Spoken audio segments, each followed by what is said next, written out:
बिस्मिल्लाहिर्रहमानिर्रहीम। Hi friends, आप देख रहे हैं फाइनेंस एक्सपर्ट। एफबीआर की मेन वेबसाइट पे आपने आयरस पे आना है।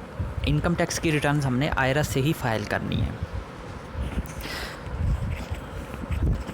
आयरस का थोड़ा सा इंटरफेस उन्होंने चेंज किया है, बट बैक एंड पे सब प्रोसेस सेम है जैसा कि प्रीवियस ईयर में था। यहाँ पे अगर आपने अभी तक लॉगिन आईडी पासवर्ड नहीं लिया तो आप रजिस्ट्रेशन फॉर अनरजिस्टर्ड पर्सन पे क्लिक करके ले सकते हो। यहाँ पे आपने अपना CNIC नंबर लिखना है रजिस्ट्रेशन नंबर में और पासवर्ड देना है जो आपको मैसेज आया होगा आयरस पे जब आपने रजिस्ट्रेशन की थी। फ्रेंड्स, इस वीडियो में मैं आपको सैलरी पर्सन की रिटर्न जो है वो कंप्लीट और कम्प्रीहेंसिव करके दिखाऊंगा। अगर आप सैलरी पर्सन हैं और आपका कोई और बिज़नेस नहीं है तो फिर ये रिटर्न आपके लिए है। लेकिन अगर आप सैलरी के साथ स्टॉक मार्केट में इन्वेस्टमेंट करते हो, म्यूचुअल फंड्स हैं, इसके अलावा आपने कोई पार्ट टाइम बिज़नेस स्टार्ट किया हुआ है, ठीक है, तो वो आपने फिर ये रिटर्न फाइल नहीं करनी। उसके लिए मैं सेपरेट नेक्स्ट वीडियोज़ में इंशाल्लाह आपको गाइड कर दूँगा। जी, ये हमने लॉगिन किया। सबसे पहले जो काम ये करना है, आपने कंप्लीटेड टास्क में आपने आना है, वहाँ पे आपने डिक्लेरेशन पे क्लिक करना है और जो पिछले साल की रिटर्न अगर आपने सबमिट की हुई थी तो वो यहाँ से आपने उसको क्लिक करके व्यू करना है और उसको प्रिंट के ऑप्शन से उसको डाउनलोड कर लेना है। लेकिन अगर ये आपका पहला साल है, फर्स्ट ईयर है, तो फिर ये करने की ज़रूरत नहीं है आपको। ये उनके लिए है जिन्होंने पिछले साल रिटर्न फाइल की थी। मैंने प्रिंट पे क्लिक किया और ये जो PDF में एक रिटर्न का फॉर्म था पिछले साल वाला जो मैंने सबमिट किया था वो मेरे पास डाउनलोड हो गया है। इसकी ज़रूरत आगे हमें पड़ेगी, वो मैं आपको वीडियो में बताता रहूँगा। फ्रेंड्स, कोशिश करें कि आप अपनी रिटर्न जो है वो खुद करें सैलरी पर्सन की, ठीक है। अगर आपकी इसके अलावा और कोई इनकम नहीं है, अगर आप ख़ुद नहीं करना चाहते, आप बिज़ी हैं या कोई और प्रॉब्लम है जो आपको समझ नहीं आ रही, तो फिर कोशिश करें किसी अच्छे कंसल्टेंट से करवाएं।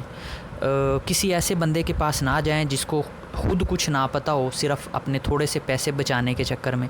उससे बेहतर ये है कि आप खुद कर लें, क्योंकि आप खुद करोगे तो गलती के चांसेस उस वक़्त भी उतने ही होंगे जितने कि आप किसी ऐसे बंदे से करवाओगे जिसको खुद नहीं करनी आती। तो या तो किसी अच्छे कंसल्टेंट से करवाएं, अदरवाइज़ आप खुद करें।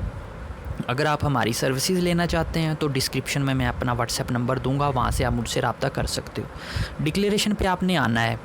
विज़र्ड व्यू पिछली दफ़ा भी इनका कुछ इतना अच्छा नहीं था और अभी भी प्रॉपर वर्किंग मुझे नहीं लग रहा वो कर रहा है, लेकिन इसको मैं चेक करता रहूँगा। मे बी फ्यूचर में अगर ये ठीक होता है तो इस पर मैं वीडियो अपलोड करूँगा। अभी आपने जो करना है, सैलरी पर्सन ने, आपने इस पर कुछ नहीं करना। आपने salary return for individual classic view इस पर क्लिक करना है। ये सिर्फ है सैलरी पर्सन के लिए। आप चाहे गवर्नमेंट एम्प्लॉई हो, चाहे आप प्राइवेट सेक्टर में हो, आप चाहे ऑफिस बॉय हो, चाहे आप डायरेक्टर हो, चाहे आप चीफ एग्जीक्यूटिव हो, सैलरी अगर आप लेते हो तो आपके लिए यही फॉर्म होगा, ये आपने याद रखना है। लेकिन अगर आपने स्टॉक मार्केट में इन्वेस्टमेंट की हुई है, म्यूचुअल फंड्स में की हुई है, तो फिर वो नॉर्मल होगी रिटर्न, उसकी मैं सेपरेट वीडियोज़ अपलोड करूँगा। ये सिर्फ सैलरी पर्सन के लिए है जो सिर्फ सैलरी लेते हैं, जैसे कि गवर्नमेंट टीचर्स हैं, ठीक है। टीचर्स पे मैं सेपरेट वीडियो भी अपलोड करूँगा, लेकिन फॉर्म यही होगा उनका। तो सैलरी पर्सन की जो रिटर्न है उस पर मैंने क्लिक किया।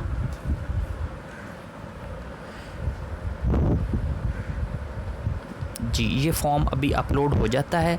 याद रखिएगा, FBR की वेबसाइट जो है ये थोड़ा स्लो काम करती है, तो इस पर आपने ज़्यादा तेज़ियाँ नहीं दिखानी, वरना ये काम आपका ख़राब हो जाएगा और आपको पता भी नहीं लगेगा, ठीक है। जैसे ये आता है पेज, इस पर अपने पीरियड पे क्लिक करके जिस साल की भी रिटर्न फाइल करनी है वो लिखना है। 19 की करनी है 2019 लिख दें, 18 की करनी है 18 लिख दें, 20 की करनी है तो 2020 लिखें और इसको सिलेक्ट कर दें। जी, मैंने इसको सिलेक्ट किया है और अब ये फॉर्म अपलोड हो जाएगा। जी, ये फॉर्म आ गया है जिसका हम बड़ी बेसब्री से इंतज़ार कर रहे थे और FBR ने भी बड़ी तेज़ियां दिखाई और उसने भी बिल्कुल लेट करके ये फॉर्म दिया है। हालांकि इसमें बड़ा चेंज होनी चाहिए थी, कोई भी चेंज नहीं है, सारा कुछ वैसे ही है जैसे पहले था। तो ये सैलरी का बॉक्स है, सबसे ऊपर टॉप पे सैलरी का बॉक्स मिलेगा आपको। इसमें आपने अपनी ग्रॉस सैलरी लिखनी है, ठीक है। सैलरी जो टैक्सेबल होती है वो रिसीट बेसिस पे होती है। फॉर एग्ज़ाम्पल यकम जुलाई 2019 से 30 जून 2020 तक की रिटर्न में 12 महीने बनते हैं। अगर कोरोना की वजह से आपकी 3-4 महीने की सैलरी पेंडिंग थी तो आपने वो पैसे नहीं लिखने, आपने सिर्फ वही पैसे लिखने हैं जो आपके जेब में आ गए थे या आपके बैंक अकाउंट में आ गए थे। मतलब कि आपने जो पैसे रिसीव किए हैं वही यहाँ पे आपने लिखने हैं। 7 लाख मैंने ग्रॉस सैलरी लिखी है। अगर लेट्स सपोज मेरी बेसिक सैलरी 5 लाख है तो उसका 10% जो मेडिकल अलाउंस होता है वो आप एग्जाम्प्ट में लिख सकते हो। अगर आपका एम्प्लॉयर आपको मेडिकल अलाउंस देता है और आपको अगर ज़रूरत पड़े तो वो इसका सर्टिफिकेट भी दे सकता है, तो वो फिर आप यहाँ पे लिख सकते हो। अगर कोई TADA मिला है आपको ऑफिस के काम के लिए, बाहर जाते हो, उसकी ट्रैवलिंग आपको रिम्बर्स होती है, वो भी यहाँ पे एग्जाम्प्ट में लिख सकते हो क्योंकि वो एग्जाम्प्ट होती है आपकी। इस सैलरी वाले ये जो बॉक्स हैं इसमें सारी आपने सैलरी से रिलेटेड इन्फॉर्मेशन लिखनी है और इसको कैलकुलेट करना है। जी मैंने इसको कैलकुलेट किया। अब नीचे आप देखें कुछ चीज़ें और आ रही हैं आपकी जो भी रेलेवेंट आप लिख सकते हो। ये लास्ट वाले बॉक्स में अगर कोई गोल्डन हैंडशेक मिला है आपको, कमीशन मिला है जो सैलरी के अलावा मिला है आपको, कोई बोनस मिला है, कोई और पेमेंट एम्प्लॉयर की तरफ से सैलरी के अलावा हुई है तो यहाँ पे आप लिख सकते हो।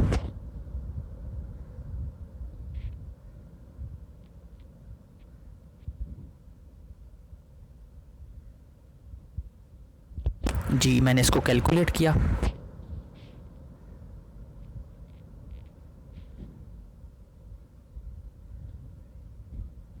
उसके बाद डिडक्टिबल अलाउंसेस में आपने आना है। यहाँ पे अगर बैंक में आपकी कोई ज़कात डिडक्ट हुई है तो वो यहाँ पे आपने लिखनी है और इसको कैलकुलेट करना है।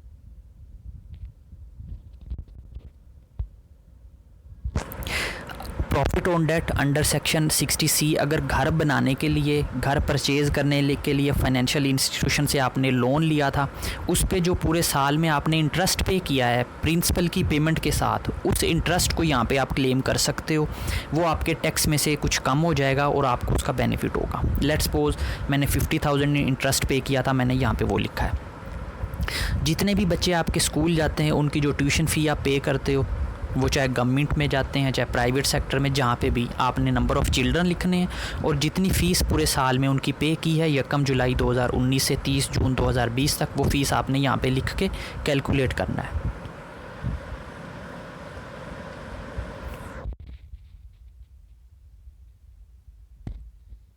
उसके बाद जो है एडजस्टेबल टैक्स आ जाएगा। जितने भी टैक्सेस आपके कटे हैं वो यहाँ पे लिखने हैं। सबसे पहले अगर एम्प्लॉयर ने कोई टैक्स काटा है तो आपने यहाँ पे उसको लिखना है और कोशिश करें एम्प्लॉयर जो भी टैक्स काटे उसका एविडेंस उससे लाजमी लें उसके लेटर हेड पे कि आप उसने इतना टैक्स आपका काट लिया था। इसी तरह बैंक में अगर कैश विदड्रॉल पे टैक्स कटा है तो वो प्लस पे क्लिक करके आप यहाँ पे उसको क्लेम कर सकते हो। ये बैंक में याद रखिएगा जो सेविंग अकाउंट पे टैक्स कटता है वो आपने यहाँ पे भूल के भी नहीं लेना, वो कुछ और चीज़ होती है, वो ये टैक्स नहीं होता। ये वो टैक्स है जो एडवांस टैक्स होता है, विद होल्डिंग टैक्स होता है, ठीक है। तो इसके साथ आपने रुपीज़ भी बताने हैं कि आपने कितने पैसे विदड्रॉ किए थे जिनके ऊपर आपका इतना टैक्स कटा था।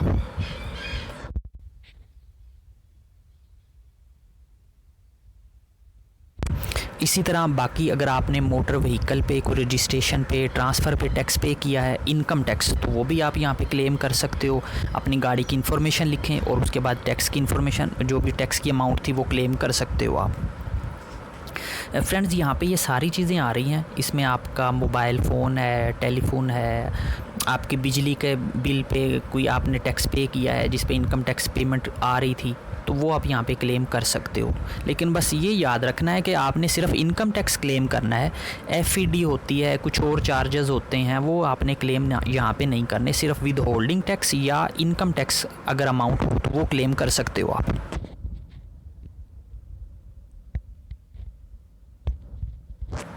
जी इसी तरह मोबाइल फ़ोन पे जो भी आपका टैक्स कटा है वो आप अपना नंबर लिखें और वैसे हेल्पलाइन पे कॉल करके आप पूरे साल का उनसे सर्टिफिकेट जो है वो भी डिमांड कर सकते हो। और कोशिश करें जो भी टैक्स यहाँ पे आप क्लेम कर रहे हो उसका एविडेंस आपके पास सेव होना चाहिए। और ये ज़रूरी नहीं है कि आपके टैक्स अगर कटे हैं तो सारे के सारे ही आपने यहाँ पे लिखने हैं। ये आपकी अपनी मर्ज़ी है, आप क्लेम करो या ना करो। लेकिन जो भी चीज़ आप क्लेम करो उसका एविडेंस आपके पास होना चाहिए। इसी तरह आपने कोई प्रॉपर्टी सेल परचेज़ की है, उस पर आपने 1% या 2% टैक्स दिया है, तो आप यहाँ पे वो भी क्लेम कर सकते हो। ठीक है, बच्चों की फ़ीस आपने पे की है, उसके साथ आपने कोई टैक्स पे किया है, तो वो भी आप यहाँ पे क्लेम कर सकते हो। आपने एयर टिकट्स पे कुछ टैक्स पे किया है, तो वो भी क्लेम कर सकते हो। ये सारे आपने यहाँ पे थोड़ा सा आराम से रीड करेंगे तो काफ़ी चीज़ें यहाँ पे मिल जाएंगी। अगर आपने इंश्योरेंस प्रीमियम कोई पे किया है, उस पर इनकम टैक्स आपने पे किया है, तो वो भी क्लेम कर सकते हो। और इसको आपने कैलकुलेट करना है।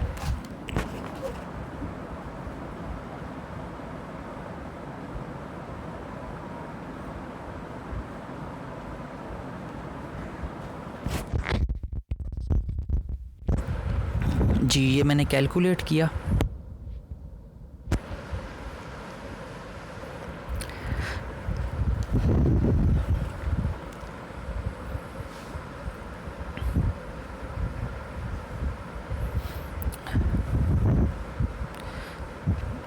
एडजस्टेबल में थे हम, मैं आपको दोबारा बता देता हूँ। ये एडजस्टेबल के बाद आपने सारे जो भी टैक्सेस हैं वो आपने यहाँ पे फीड कर लेने हैं, जैसे मैंने आपको बताया। और आप मेरी प्रीवियस वीडियो से भी हेल्प ले सकते हो, क्योंकि सारा प्रोसेस जो है वो सेम था। उसके बाद आपने आ जाना है कंप्यूटेशन पे।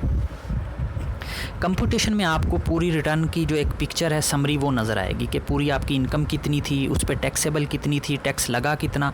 और अगर आपका एडमिटेड टैक्स आ रहा हो, जैसे कि ये इसमें 5825 आ रहा है, तो इसके लिए आपको चालान बना के पे करना होगा। ठीक है, चालान कैसे बनाना है उसकी वीडियो भी मैं जो है इस वीडियो के लास्ट में उसका लिंक दे दूँगा, मेरे चैनल पे है, वहाँ से आप देख सकते हो। पर्सनल एक्सपेंसेस में आएंगे उसके बाद हम। यहाँ पे आपके जो भी पर्सनल एक्सपेंसेस हैं वो आपने फ़ीड करने हैं। ज़रूरी नहीं है कि आप उसको 1-1 रुपया रिकनसाइल करो। आप अप्रॉक्सीमेट वैल्यूज़ भी लिख सकते हो। अगर एग्जैक्ट आपके पास अमाउंट है तो वेल एंड गुड, आप वो भी ले सकते हो।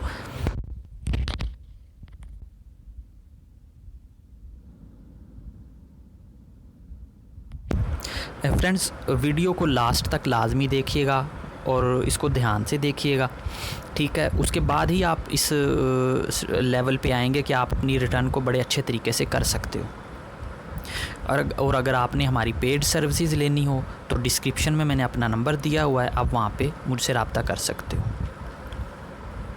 जी, पर्सनल एक्सपेंसेस में ये चीज़ें आ रही हैं आपके पास। मैं इसमें कुछ एक्सपेंसेस फ़ीड करता हूँ, जैसे कि मैंने डाला है ट्रैवलिंग में, लिखता हूँ मैं इलेक्ट्रिसिटी, गैस, वाटर, टेलीफोन, ये सारे आपने जो है इनको जैसे जैसे एक्सपेंसेस आपके हुए हैं आप वैसे वैसे ले सकते हो। लेकिन वो फिर मैं आपको कहूँगा इस पे ज़्यादा वरी होने की ज़रूरत नहीं है। यहाँ पे आप अप्रॉक्सीमेट अमाउंट ले लो और उसके बाद जो सबसे नीचे हम फिगर लेते हैं अदर पर्सनल एक्सपेंसेस में, वहाँ पे हमें एक लंप सम फिगर ले लेते हैं जो कि ऊपर वाली फ़िगर्स को कंपनसेट कर देती है कि अगर ऊपर कुछ एक्सपेंस कम भी हो जाए तो नीचे जो हम फिगर लेंगे वो एक ज़्यादा फिगर ले लेंगे, जिसकी वजह से फिर हमें मतलब कि प्रॉब्लम नहीं होती। जैसे ये मैंने छोटे छोटे एक्सपेंसेस लिए और अदर पर्सनल एक्सपेंसेस में एक मैं लंप सम फिगर ले लेता हूँ। लेट्स सपोज मैं इसमें 3 लाख ले लेता हूँ और इसको कैलकुलेट करता हूँ मैं। जी, अब ये मेरे पर्सनल एक्सपेंसेस आ गए हैं इसमें। ठीक है, उसके बाद मोस्ट इम्पॉर्टेंट जो है पर्सनल एसेट्स आ जाते हैं, जो कि आपकी वेल्थ स्टेटमेंट का पार्ट है। इसमें आपने अपने सारे एसेट्स जो हैं वो ऐड करने हैं।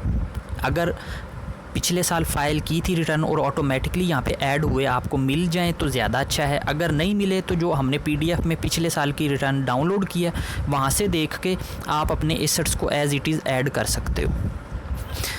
जैसे अभी मैं अगर एसेट ऐड करने के लिए देखता हूँ तो मैं अपनी पिछली रिटर्न ओपन करता हूँ, मैं उसमें चेक करता हूँ कि मेरे जो पिछले एसेट्स थे, स्पेशली जो प्रॉपर्टी थी, क्योंकि प्रॉपर्टी जो है हर साल चेंज नहीं होती। याद रखिएगा, प्रॉपर्टी की जो वैल्यू है वो आपने हर साल चेंज नहीं करनी। प्रॉपर्टी की वैल्यू सिर्फ उसी वक्त चेंज होती है जब आप, जैसे अगर प्लॉट था तो आपने उस पर कंस्ट्रक्शन कर ली इस साल, फिर वो चेंज होगी, या पहले सिंगल स्टोरी थी अब वो डबल स्टोरी हो गई या फिर चेंज होगी। लेकिन ये नहीं होता कि फ़र्ज़ किया पहले आपने 10 लाख का प्लॉट लिया था अब वो 15 लाख का हो गया तो आप इस साल उसको 15 लाख कर दो, ऐसे नहीं करना। ठीक है, आपने वैल्यू सेम रखनी है, वही रखनी है जितने का आपने लिया था। यहाँ पे आपने जब प्रॉपर्टी ऐड करनी है तो प्रॉपर्टी का एड्रेस, उसका रकबा लिखना है, आपने एरिया बताना है, उसका सिटी बताना है, और जो जितने की प्रॉपर्टी आपने ली है आप वो उसकी वैल्यू, डॉक्यूमेंटेड वैल्यू यहाँ पे ऐड कर दोगे। और प्रॉपर्टीज़ भी ऐड करनी हो तो प्लस पे क्लिक करके आप ऐड करते जो भी है कर सकते हो। और मैं फिर आपसे कहूँगा कि आप सिर्फ मेरी एक वीडियो ये ना देखिएगा, पिछले साल वाली वीडियोस भी लाजमी 1-2 देख लीजिएगा, क्योंकि वेल्थ स्टेटमेंट की वर्किंग सेम है। और आप जब 1-2 वीडियोस देखोगे तो आपका कंसेप्ट जो है क्लियर हो जाएगा कि आपने करना क्या है। यहाँ से आप और भी ऐड कर सकते हो। डेल करना हो तो नीचे से आपको डेल का ऑप्शन भी नज़र आ रहा है आपको, ये आप डेल कर सकते हो। इसी तरह आप नीचे आएंगे तो आप देखें यहाँ पे आप अपना बैंक अकाउंट्स जो हैं वो आपने अपने IBN नंबर के साथ ऐड करने हैं।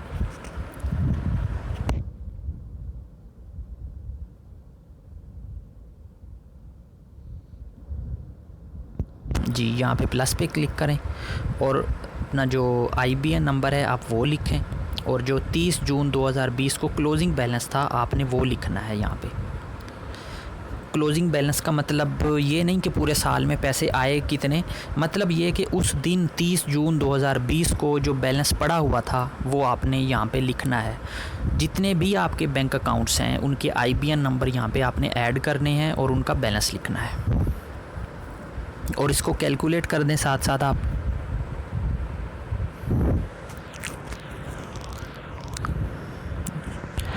जी, अगर आपके पास गाड़ी है तो आप गाड़ी भी ऐड कर सकते हो। इसी तरह आपके पास गोल्ड है तो प्रीशियस पोजेशन में वो भी ऐड कर सकते हो। हाउस होल्ड इफेक्ट में घर की सारी चीज़ें जो होती हैं, फर्नीचर है, अप्लाइंसेस हैं, कपड़े हैं, बाकी चीज़ें हैं, बर्तन हैं, ये सारी चीज़ें आ जाती हैं हाउस होल्ड में। तो आप घर की चीज़ों की एक वैल्यू दे सकते हो। पर्सनल आइटम्स में लैपटॉप है, मोबाइल्स हैं, ये चीज़ें आ जाती हैं आपकी। कैश में कैश इन हैंड है, इसको भी मैं ब्लैंक रखता हूँ क्योंकि ये एक बैलेंसिंग फिगर होती है, इसको भी मैं ब्लैंक रखता हूँ। तो टोटल अगर किसी और के नाम पे एसेट्स हैं जो कि आपका डिपेंडेंट है, मतलब कि आपकी मिसेज़ हैं, आपकी मदर हैं, या आपका छोटा भाई है जो कि आपके डिपेंडेंट हैं, ठीक है, तो उनके नाम पे भी जो प्रॉपर्टी, जो बैंक अकाउंट्स, कोई भी एसेट्स हैं तो वो आपने अपनी रिटर्न में यहाँ पे शो करने हैं। लेट्स सपोज ये एक प्लॉट है जो कि मिसेज़ के नाम पे है, मैं यहाँ पे इसको शो करता हूँ। तो आपने उसकी पूरी डिटेल लिखनी है, एरिया बताना है, ठीक है, और उसकी वैल्यू जो है यहाँ पे ऐड कर देनी है। बैंक अकाउंट है तो बैंक अकाउंट का नंबर लिखना है, और उसमें जो 30 जून को बैलेंस था आपने वो शो कर देना है, और इसको कैलकुलेट करना है आपने।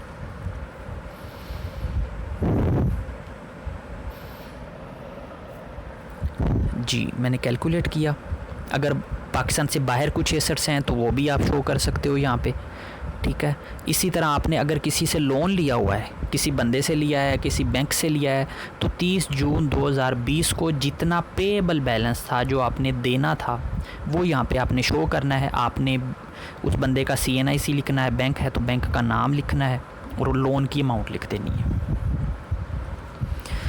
मतलब कि ये जो पेज है ये आपके एसेट्स को और आपकी लाइबिलिटीज़ को बताता है। और इस पे अगर आपने और कंप्रीहेंसिव चीज़ देखनी हो तो वेल्थ स्टेटमेंट से रिलेटेड मेरी और वीडियोस आपको मिल जाएंगी। ये फॉर्म बिल्कुल सेम है पिछले 2 साल से, तो आप कोई भी फॉर्म देखोगे आपको कंसेप्ट जो है वो क्लियर हो जाएगा। तो मैं रिकमेंड करूँगा कि सिर्फ एक वीडियो को देख के वर्किंग ना करें, आप मेरी एटलीस्ट कोई 1-2 वीडियोज़ को ज़रूर देखें ताकि आपका जो कंसेप्ट है वो क्लियर हो जाए। जी, इसको कैलकुलेट किया मैंने।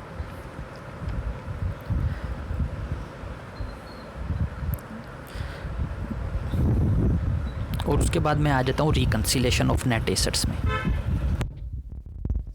यहाँ पे देखें अनरिकनसाइल्ड अमाउंट आ रही है, ठीक है, इसको हमने ज़ीरो करना है। सबसे पहले हमने ये करना है कंप्यूटेशन में, जो हमने देखी थी हमारी इनकम वो हमने वेल्थ स्टेटमेंट में लेके आनी है। आपने कंप्यूटेशन पे क्लिक करना है, और यहाँ पे जो ग्रॉस आपकी नॉर्मल इनकम थी, जैसे यहाँ पे नॉर्मल में 8,50,000, ये 9,000 वाले कोड में जो आ रही होगी इसको आपने कॉपी पेस्ट करना है।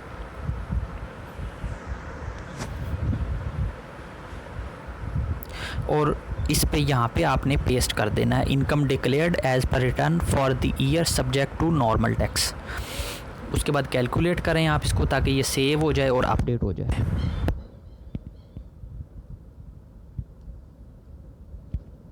फिर दोबारा कंप्यूटेशन में आना है। अगर कोई एग्जैम्प्ट इनकम थी तो उसको कॉपी पेस्ट कर लें।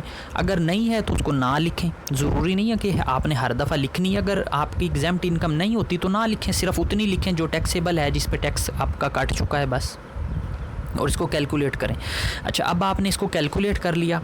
अब अगर तो ये रिटर्न आप कर रहे हो पहली दफ़ा, तो फिर आपने ये करना है अनरिकनसाइल्ड अमाउंट जो आ रही है नीचे, इसको कॉपी यहाँ से करके ऊपर पेस्ट कर देना है। अगर फ़र्स्ट टाइम कर रहे हो, ठीक है, ये याद रखिएगा। इसको कॉपी किया मैंने और यहाँ पे इसको मैंने पेस्ट कर दिया और इसको मैं कैलकुलेट कर देता हूँ, तो ये अमाउंट मेरी ज़ीरो हो गई। लेकिन अगर आप पहली दफ़ा नहीं कर रहे तो फिर आपने ऐसी गलती भूल के भी नहीं करनी, ठीक है। ये अमाउंट आपने, इसको यहाँ से मैं डल करता हूँ, ये अमाउंट आपने कहाँ से लेनी है, या तो FBR खुद ही इसको फिल कर देगा, ठीक है, हो सकता है कुछ दिनों में वो लिंक अपडेट कर दे। लेकिन अगर उन्होंने नहीं की तो आपने अपना पिछला फॉर्म जो डाउनलोड किया था मैंने वीडियो के स्टार्ट में, उसके सबसे टॉप पे जो आपको नज़र आ रही है नेट एसेट करंट ईयर, यहाँ से कॉपी करना है इसको और उस बॉक्स में इसको पेस्ट कर देना है आपने। उम्मीद है आपको मेरी बात जो है क्लियर हो गई होगी, ठीक है। अगर कुछ चीज़ समझ ना आए आपको किसी भी वीडियो पे, आप मुझे कमेंट कर दें, मैं इंशाल्लाह आपको ज़रूर जो है ना आंसर करूँगा। अच्छा, अब मैं इस पे देखें, ये 18,80,000 नेगेटिव में आ रहा है। इसका मतलब कि मेरे एसेट्स इतनी अमाउंट से कम हैं। नेगेटिव का मतलब कि एसेट्स मेरे कम हैं। पहले मैं अपने एसेट्स को चेक करूँगा कि मेरे एसेट्स में कोई चीज़ मैं भूल तो नहीं गया जो कि मैंने लिखनी थी और नहीं लिखी। मैं आता हूँ अपने एसेट्स पे। अब मैं अपने एसेट्स को देखता हूँ, तो मैंने एसेट्स देखा कि बैंक का बैलेंस भी पूरा है, प्रॉपर्टी भी ऐड है, हाउस होल्ड भी ऐड है, हर चीज़ ऐड है।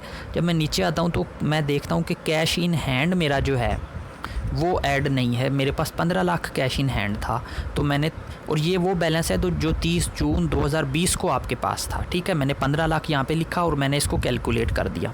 अब एसेट्स में जितने थे मैंने सब ले लिया। अब रिकनसाइल्ड अमाउंट जो है वो ज़ीरो होनी चाहिए। जब मैं देखता हूँ तो फिर भी 3,80,000 का फ़र्क आ रहा है। इसका मतलब ये कि अब मेरा एसेट तो कोई बढ़ने वाला नहीं है, तो फिर मैं क्या करूँगा, अपना एक्सपेंस बढ़ा दूँगा ताकि जो बैलेंस है वो ठीक हो जाए। उसके लिए मैं ये 3 लाख को ज़ीरो करूँगा और इसको कैलकुलेट करूँगा ताकि जो डिफरेंस है वो पूरे का पूरा मुझे नज़र आ जाए कि पूरा डिफरेंस बनेगा कितना। अब दोबारा मैं जब मैं रिकनसाइल वाले टैब पे आता हूँ तो यहाँ पे मुझे पता लगता है कि जी टोटल जो डिफरेंस अब बनता है वो बनता है 6,80,000। मैं इसको कॉपी करूँगा और इस सारे को अपने एक्सपेंस में डाल दूँगा। आप मेरी बात फॉलो कर रहे हैं, मतलब कि एसेट्स को पहले चेक करना है कि उसमें कोई चीज़ रह ना जाए। जब आप देख रहे हो कि एसेट मेरे सारे पूरे हो गए हैं तो फिर जो अमाउंट बढ़ रही हो उसको एक्सपेंस में आपने लिख देना है, जैसे मैंने लिखा है। अब ये देखें, आपकी अमाउंट यहाँ पे जो अनरिकनसाइल्ड थी वो ज़ीरो हो गई है और आपकी जो रिटर्न थी वो, इसका मतलब है ठीक वर्किंग आपने कर ली है। अगर ये अनरिकनसाइल्ड ज़ीरो नहीं होती, इट मीन्स आप भूल रहे हो कुछ पैसे। अगर बाहर से आए हैं आपको तो फ़ौरन रिमिटेंस में आप लिख सकते हो, बाहर से कोई भी आपको पैसे भेजे यहाँ पे आएंगे। गिफ्ट आपको कोई मिलता है वो यहाँ पे ले सकते हो आप। इसी तरह अगर आपने कोई गोल्ड सेल किया है और उस पर प्रॉफिट हुआ है तो प्रॉफिट की अमाउंट यहाँ पे लिखोगे और एसेट्स में से गोल्ड आप डेल कर दोगे।